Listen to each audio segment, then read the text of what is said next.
વડોદરાનું fire brigade એક્શનમાં આવ્યું છે અને વિવિધ જગ્યાઓએ જઈને ફાયર સેફટીની ચકાસણી કરવામાં આવી રહી છે। આજે ફાયર બ્રિગેડના જવાનો એસએસસી હોસ્પિટલ પહોંચ્યા। રાજકોટના ગેમ ઝોનમાં અગ્નિકાંડની ઘટના સામે આવ્યા બાદ હવે વડોદરાનું ફાયર બ્રિગેડ એક્શનમાં આવ્યું છે અને વિવિધ જગ્યાઓએ જઈને ફાયર સેફટીની ચકાસણી કરવામાં આવી રહી છે। આજે ફાયર બ્રિગેડના જવાનો એસએસસી હોસ્પિટલ પહોંચ્યા હતા અને વ્યવસ્થાની સમીક્ષા હાથ ધરી હતી।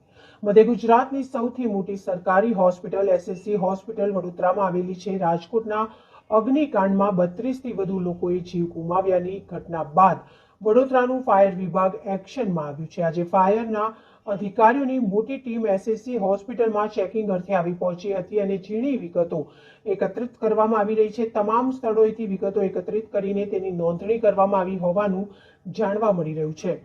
વડોદરાની સૌથી મોટી સરકારી હોસ્પિટલ એસએસસી હોસ્પિટલમાં આજે ફાયર બ્રિગેડના જવાનો પહોંચ્યા છે અને અલગ અલગ જગ્યાઓ પર જઈ ફાયર સેફટીની સુવિધા અંગે જાણી તેની ઝીણવટભરી વિગતો એકત્રિત કરવામાં આવી રહી છે। દરમિયાન કેટલીક જગ્યાઓ પર એક્સપાયરી ડેટવાળા ફાયર એક્ઝિક્યુટિશર મળી આવ્યા છે તો કેટલીક જગ્યાઓ પર ફાયર એક્ઝિક્યુટિશર પર એક્સપાયરી ડેટનું કોઈ પણ લેબલ મારવામાં નહીં આવ્યું હોવાનું ધ્યાને આવ્યું છે। જો કે સ્થાનિક સૂત્રોએ જણાવ્યું કે આ અંગે કોન્ટ્રાક્ટ આપી દેવામાં આવ્યો છે। થોડાક જ સમયમાં ત્રુટિઓ દૂર થશે।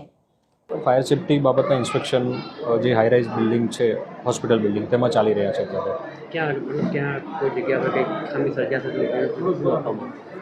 હજી અત્યારે જે એસએસસી હોસ્પિટલમાં જે 2 હાઈ રાઇઝ બિલ્ડિંગ આવેલા છે તેનું ઇન્સ્પેક્શન ચાલી રહ્યું છે અને જે પણ ખામી હશે તે એમને લેખિતમાં જણાવવામાં આવશે અને ઉપર રજૂઆત કરવામાં આવશે। સાહેબ, કેટલી ટીમો બનાવવામાં આવી છે? અંદાજિત 2 ટીમ બનાવવામાં આવેલ છે અત્યારે। કોઈ ખામી સર્જાશે તો કયા પ્રકારની કાર્યવાહી થશે?